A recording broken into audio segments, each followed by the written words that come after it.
கர்த்தருடைய பரிசுத்த நாமத்திற்கு மகிமை உண்டாவதாக. கர்த்தரின் நாமத்தினாலே உங்களுக்கு வாழ்த்துதலை சொல்லிக் கொள்கிறேன். இந்த நாளிலும் கர்த்தர் ஞானத்தை தருகிறார் என்கின்ற அந்த வேத தியான பகுதியில நாம் சிந்திக்கும்படிக்கு கர்த்தர் நமக்கு தந்திருக்கிற ஜீவனுள்ள ஆசீர்வாதமான வார்த்தை இளைப்பாறுதல். இளைப்பாறுதல். இதோ ஸ்திரீயானவள் தன் கற்பத்தின் பிள்ளைக்கு இறங்காமல் தன் பாலகனை மறப்பாளோ?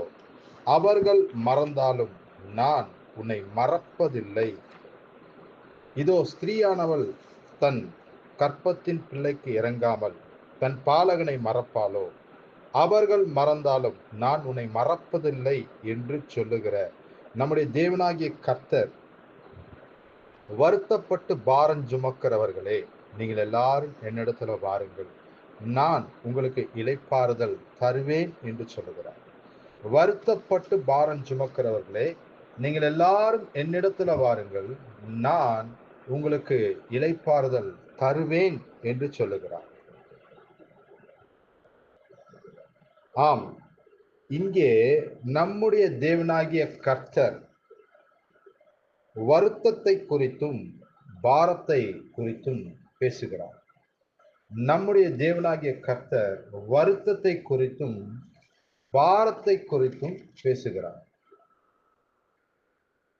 ஆம், எந்த ஒரு காரியமும் நம்மை கவலை கொள்ள செய்வது, வருத்தம் கொள்ள செய்வது, சஞ்சலப்பட வைப்பது, மனக்கலக்கம் உண்டு பண்ணுவதுதான் வருத்தம். எந்த ஒரு காரியமுமே நம்மை கவலை கொள்ள செய்வது, வருத்தம் கொள்ள செய்வது, சஞ்சலப்படுத்த வைப்பது, மனக்கலக்கம் உண்டு பண்ணுவதுதான் வருத்தம். அந்தப்படியே மனக்கவலைக்கு காரணமான ஒரு பொறுப்பு, கடமைதான் பாரம். ஆம், இவ்விரண்டுமே கவலையும் பாரமுமே எந்த ஒரு மனுஷரையும் ஒடுக்கிவிடும். Yes, worries and burden will suppress any men. These will never make any men to concentrate on their routine. Yes, they will destroy them. Worries and burden will destroy any man. ஆம், இவைகள் கவலையும் வருத்தமும் எந்த ஒரு மனுஷரையுமே தங்கள் வழக்கத்தில் கவனம் செலுத்த வைக்காது, அவர்களை அழித்துவிடும். ஆனால் இன்றைக்கு கர்த்தர் நமக்கு சொல்லுகிறதான நற்செய்தி, வருத்தப்பட்டு பாரம் சுமக்கிறவர்களே, நீங்கள் எல்லாரும் என்னிடத்தில் வாருங்கள். வருத்தப்பட்டு பாரம் சுமக்கிறவர்களே, நீங்கள் எல்லாரும் என்னிடத்தில் வாருங்கள், நான் உங்களுக்கு இளைப்பாறுதல் தருவேன் என்பதே. ஹல்லேலூயா, ஹல்லேலூயா. ஆம், அவர்தாமே சோதிக்கப்பட்டு பாடுபட்டதினாலே, நம்முடைய உண்டாக்கி உருவாக்கின நம்முடைய தேவனாகிய கர்த்தர் தாமே சோதிக்கப்பட்டு பாடுபட்டதினாலே அவர் சோதிக்கப்படுகிறவர்களுக்கு உதவி செய்ய வல்லவராயிருக்கிறார். ஹல்லேலூயா, உதவி செய்ய வல்லவராயிருக்கிறார். நாம் கலங்க தேவையில்லை, நாம் கலங்க தேவையில்லை. அவர் சொல்லுகிறார், வருத்தப்படுகிறாயா? என்னிடத்தில் வா, என்னிடத்தில் என்னை நோக்கி கூப்பிடு, என்னை நோக்கி கூப்பிடு, நான் உனக்கு மறு உத்தரவு அருளி செய்வேன். நீ அறியாததும் உனக்கு எட்டாததுமான பெரிய காரியங்களை உனக்கு காண்பிப்பேன் என்று சொல்லுகிறார். அப்படித்தான் சங்கீதக்காரனாகிய தாவீதினுடைய வாழ்க்கையில நடந்தேறினது. அவன் பிறந்த குடும்பம் மிகுந்த ஆஸ்திகளை உடைய, செல்வங்களை உடைய குடும்பம், ஒரு கோடீஸ்வரர் குடும்பம். இன்றைக்கு நம்முடைய வாழ்க்கையில நாம் காணுகிறதான கோடீஸ்வரர்கள் குடும்பங்களிலே ஒன்றுதான் தாவீதினுடைய குடும்பம். அவனுடைய தகப்பனார் ஈசாய் மிகுந்த ஆஸ்திகளை உடையவனாய் இருந்தான். ஆனாலும் தாவீதை அந்த கோடீஸ்வரன் மகனை போல அவன் வளர்த்தெடுக்கவில்லை, வளருகிறதற்கு அனுமதி அளிக்கவும் இல்லை. அவன் கூட பிறந்த சகோதரர்கள் எல்லாரும் அந்த கோடீஸ்வரர் அந்த செல்வந்த வாழ்க்கையை வாழ்ந்து காட்டினார்கள். ஆனால் தாவீதோ காடுகளுக்குள்ளே காடுகளுக்குள்ளே அவன் வருத்தத்தோட பிறந்த மகனானபடியினாலே அவனை காடுகளுக்குள்ளே ஆடுகளை மேய்க்க அனுப்புவாராம். ஒரு துஷ்ட மிருகம் அவனை கொன்று பீரிட்டு போட்டுவிடும் என்று சொல்லி அவனை அனுப்புவாராம். ஆனால் வருத்தம் கவலை நிறைந்த அந்த தாவீதை கர்த்தர் தமக்கென்று தெரிந்து கொண்டார். ஹல்லேலூயா. தன்னுடைய இதயத்துக்கு ஏற்றவனாக தாவீதை அவர் கண்டெடுத்தார். அது மாத்திரமல்ல, அவன் வளர்ந்த பிறகு ஒரு விசை கோலியாத் என்கிற அந்த பெரிய யுத்த வீரனை அவன் ஜெயித்த பொழுது அவனை நேசித்ததான சவுல் அவனை நேசித்து அவனை தன்னோட கூட வைத்துக் கொண்டதான சவுல் அவன் பராக்கிரமசாலியாய் இருந்தபடியினாலே பல யுத்தங்களை ஜெயித்து ராஜ்யங்களை சம்பாதித்ததினாலே தன்னோட கூட வைத்துக் கொண்டிருந்த சவுல் ஒரு விசை கோலியாத்தை ஜெயித்தது நிமித்தம் ஜனங்கள் எல்லாரும் தாவீதை கனப்படுத்தி வாழ்த்தி பாடினது நிமித்தம் சவுல் கொன்றது 1000, தாவீது கொன்றது 10000 என்று சொல்லி அவனை கனப்படுத்தி அவனுடைய வெற்றியை அவர்களுடைய வெற்றியாய் எண்ணி வாழ்த்தி பாடினது நிமித்தம் சவுல் முழு பகையாய் உக்கிர பகையாய் தாவீதை பகைத்தான். அவனை கொன்று போடும்படிக்கு அவன் எத்தனைத்து பல முறை அவனை கொன்று போடும்படிக்கு அவன் காரியங்களை செய்தான். ஆனாலும் தாவீது தன் தேவனாகிய கர்த்தரிடத்துல அவன் கெஞ்சுகிறான்.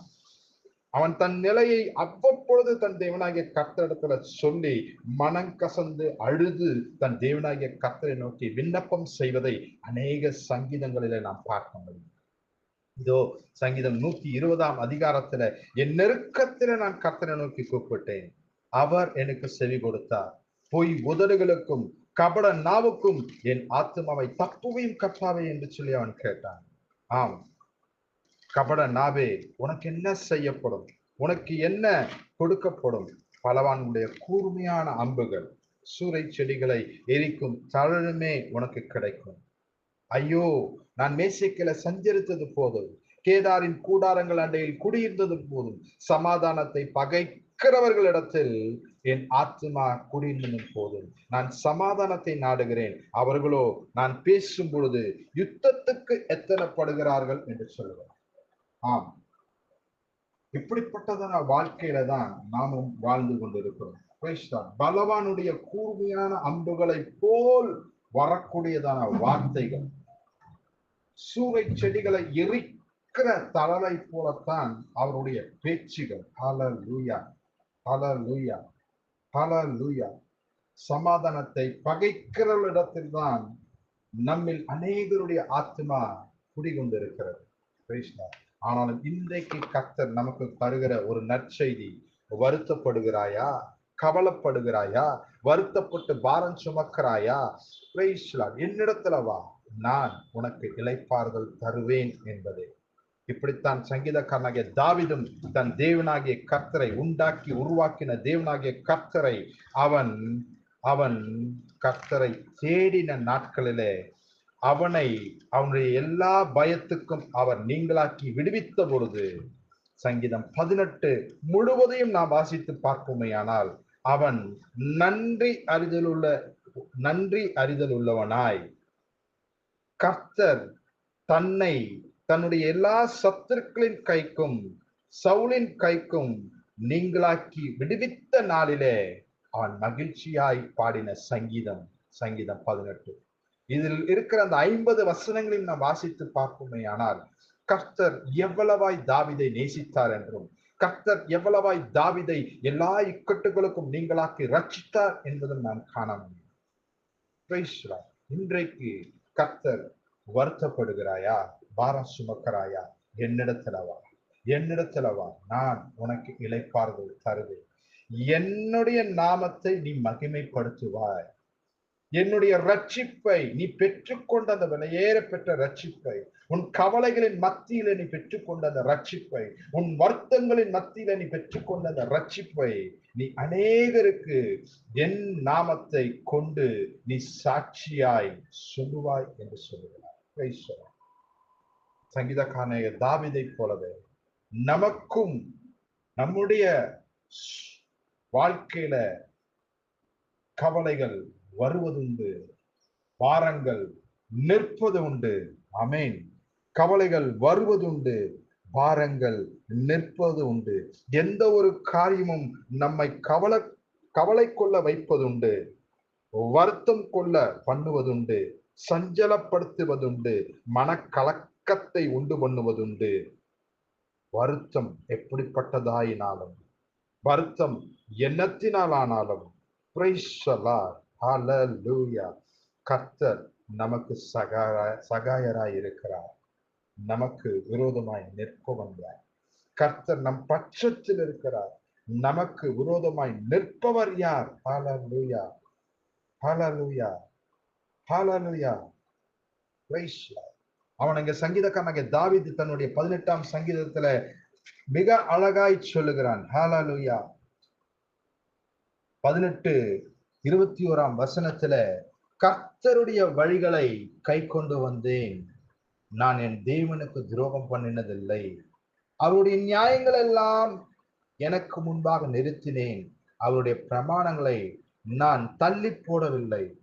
அவர் முன்பாக நான் மன உண்மையாய் இருந்து என் துர்க்குணத்துக்கு என்னை விலக்கி காத்து கொண்டேன் என்று அவன் அங்கே சொல்லுகிறான். ஆகையினாலதான் கர்த்தர் என் நீதிக்கும் தம்முடைய கண்களுக்கு முன் இருக்கிற என் கைகளின் சுத்தத்திற்கும் தக்கதாக எனக்கு பலன் அளித்தார் என்று சொல்லுகிறான். ஆம், நம்முடைய தேவனாகிய கர்த்தருடைய வழிகளை நாம் கை கொண்டு வரும்போது, நம்மை உண்டாக்கி உருவாக்கின தேவனுக்கு நாம் துரோகம் பண்ணாது இருக்கும் பொழுது, அவருடைய நியாயங்களை எல்லாம் நமக்கு முன்பாக நிறுத்தி நோக்கி கொண்டிருக்கும் பொழுது, அவருடைய பிரமாணங்களை தள்ளி போடாமல் ஒவ்வொன்றாய் நிறைவேற்றி வரும் பொழுது, நம்முடைய துர்க்குணத்துக்கு நம்மை விலக்கி காத்து கொள்ளும் பொழுது, அவருக்கு முன்பாக மௌனமாயிருந்து மன உண்மையாயிருந்து துர்க்குணத்துக்கு நம்மை விலக்கி காத்து கொள்ளும் பொழுது, கர்த்தர் நம்முடைய நீதிக்கும் தம்முடைய கண்களுக்கு முன் இருக்கிற நம் கைகளின் சுத்தத்திற்கு தக்கதாக அவர் நமக்கும் பலன் அளிப்பார். ஆம், உள்ளவனுக்கு அவர் உள்ளவராய் இருக்கிறார். உத்தமனுக்கு அவர் உத்தமராய் இருக்கிறார். புனிதனுக்கு அவர் புனிதராய் இருக்கிறார். மாறுபாடு உள்ளவர்களுக்கோ ஹல்லேலூயா, ஐயோ, மாறுபாடு உள்ளவர்களுக்கோ அவர் மாறுபடுகிற தேவனாயிருக்கிறார். ஆம், நம் கைகளின் சுத்தத்திற்கு தக்கதாக, தம்முடைய கண்முன் இருக்கிற நம்முடைய கைகளின் சுத்தத்திற்கு தக்கதாக அவர் நமக்கு பலன் அளிக்கிற தேவனாயிருக்கிறார். எப்படிப்பட்ட கவலையானாலும் பாரமானாலும் நாம் கர்த்தரிடத்துல அதை சொல்லும் பொழுது அது அவருக்கு லேசான காரியம். அவர்கள் மறந்தாலும் ஸ்திரீயானவள் தன் கற்பத்தின் பிள்ளைக்கு இறங்காமல் தன் பாலகனை மறப்பாலோ? அவர்கள் மறந்தாலும் நான் உன்னை மறவாத தேவன் என்று சொல்லுகிறார். சிந்திப்போம். கர்த்தரிடத்துல நம்முடைய கவலைகள் பாரங்களை எல்லாம் ஒப்பு கொடுப்போம். கர்த்தர் உத்தமனுக்கு துணையாய் நிற்கிறார். நீதிமான்களை நேசிக்கிறார். நீதிமான்களுக்கு வரும் துன்பம் அநேகமாயிருந்தாலும் அவை எல்லாவற்றிலும் நின்று அவர்களை விடுவிக்கிற தேவனாயிருக்கிறார். நம்முடைய தேவனாயிருக்கிறார். நம்மை நாமே நிதானிச்சறிந்து கர்த்தரிடத்துல நம்மை ஒப்பு கொடுப்போம். அவரை துதிப்போம், அவரை போற்றுவோம், அவருடைய நாமத்தை உயர்த்துவோம், மகிமைப்படுத்துவோம், கனப்படுத்துவோம். அவர் நம்ம எல்லா இக்கட்டுகளுக்கும் நீங்களாக்கி விடுவித்து ரட்சிப்பார். ஆமேன், ஹல்லேலூயா. கர்த்தருக்கு ஸ்தோத்திரம்.